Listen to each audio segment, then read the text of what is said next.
సంవత్సరాల తెలంగాణ కళ, తెలంగాణ సమాజము ఆత్మగౌరవంతో స్వయం పాలన కలగన్నది. ఆ కళని సాకారం చేసింది కాంగ్రెస్ పార్టీ సోనియమ్మ గారు.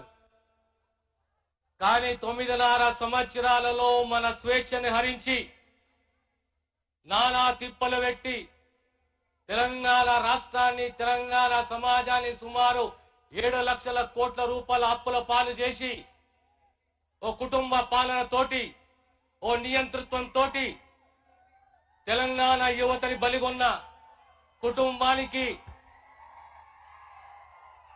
బాబాసాహెబ్ అంబేద్కర్ ఇచ్చిన రాజ్యాంగం ప్రకారము మనకున్న ఓటు, అమూల్యమైన ఓటుని ప్రజాస్వామ్యాన్ని కాపాడుకుంటూ గొప్ప చరిత్రలో కాంగ్రెస్ పార్టీని మళ్ళీ గెలిపించి ఈనాడు కాంగ్రెస్ పార్టీ 6 వాగ్దానాలు చేస్తే రేవంత్ రెడ్డి గారు 100 రోజులు కాకముందే రాష్ట్ర ముఖ్యమంత్రి గారు 6 గ్యారెంటీల్ని మాటిచ్చి మాట నిలబెట్టుకొని మొన్ననే మళ్ళీ చెప్పారు, మేము రుణమాఫీ చేయబోతున్నాము ఆగస్టు 15 తారీఖు లోపల.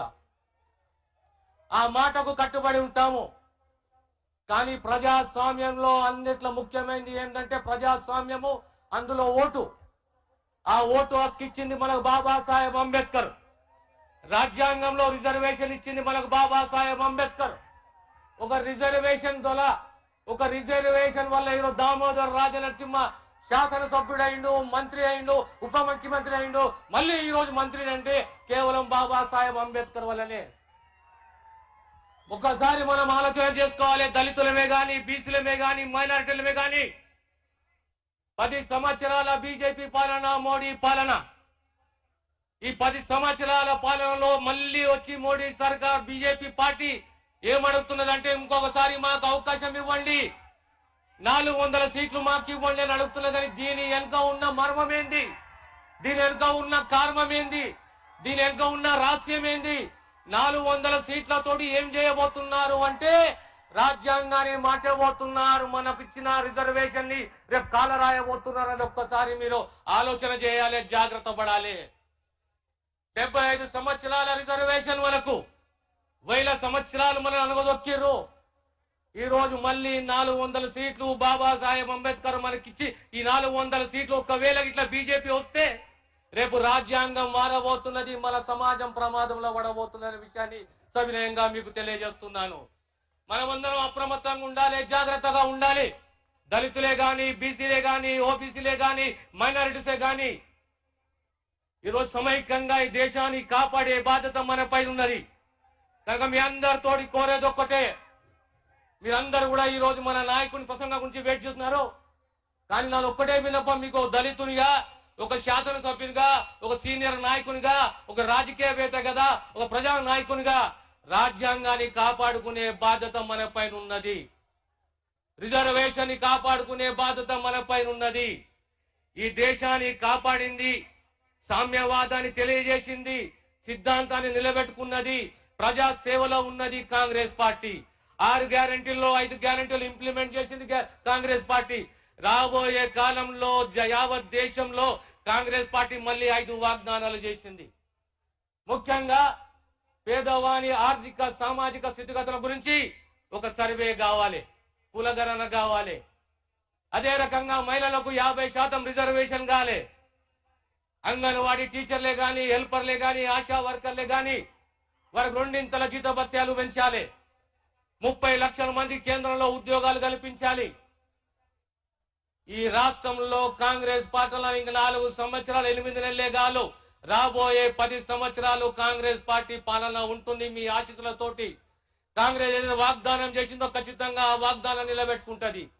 గతంలో ఏ రకంగా అయితే మనం 10 సంవత్సరాలు టిఆర్ఎస్ అభ్యర్థి ఎంపీగా గెలిపించారు.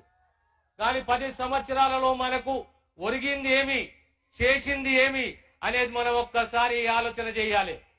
సాగునీరే గాని, అభివృద్ధే గాని, సంక్షేమమే గాని, భద్రతనే గాని, రాజ్యాంగ గ్యారంటీయే గాని, రాజ్యాంగ రక్షణనే గాని ఇచ్చింది కేవలం కాంగ్రెస్ పార్టీ అనే విషయాన్ని మీకు అందరికి గుర్తు చేస్తున్నాను.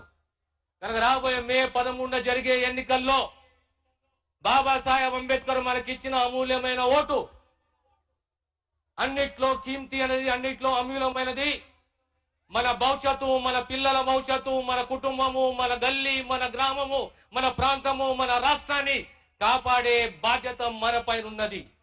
సంక్షేమాన్ని పేదవానికి అందించాలి, రైతుని కాపాడాలి, రుణమాఫీ చేయాలి, ఉద్యోగ క్యాలెండర్ ప్రకటన చేయాలి. 30,000 ఉద్యోగాలు ఇచ్చినాము, ఇంకా 2 లక్షల ఉద్యోగాలు ఇవ్వాలి. ఇవన్నీ కూడా కాంగ్రెస్ పార్టీ, కాంగ్రెస్ ప్రభుత్వ బాధ్యత. మాటిచ్చి మాట నిలబెట్టుకునే సత్తా, ధైర్యం కాంగ్రెస్ పార్టీకే ఉన్నది దేశంలో. ఈనాడు ప్రజా నాయకుడు రేవంత్ రెడ్డి గారు, ఈరోజు మీ అమ్మడి ప్రజా నాయకుడు రేవంత్ రెడ్డి గారు ఉన్నారు. రేపు రాబోయే 10 సంవత్సరాలు వారి యొక్క నాయకత్వంలో ఖచ్చితంగా ఇచ్చిన వాగ్దానాన్ని నిలబెట్టుకుంటామనే విషయాన్ని సవినయంగా మీకు తెలియజేస్తూ, ఇది అందరి బాధ్యతనే. రాజ్యాంగాన్ని కాపాడే బాధ్యత మనమైతున్నది. రిజర్వేషన్ కాపాడుకునే బాధ్యత మనమై ఉన్నది. రిజర్వేషన్ కాపాడుకోవాలి, స్వేచ్ఛని కాపాడుకోవాలి, రాజ్యాంగాన్ని కాపాడుకోవాలంటే చేతి గుర్తుకు కాంగ్రెస్ పార్టీకి ఓటు ఇవ్వాల్సిందిగా మీ అందరితోటి వినవించుకుంటూ, సురేష్ షెట్కార్ నా మిత్రుడు, గతంలో ఎంపీగా ఉండే మళ్ళీ సురేష్ షెట్కార్ కాంగ్రెస్ పార్టీ హస్తం గుర్తుకు ఓటు ఇవ్వాల్సిందిగా మీ అందరితో వినవించుకుంటూ నేను సెలవు తీసుకుంటాను.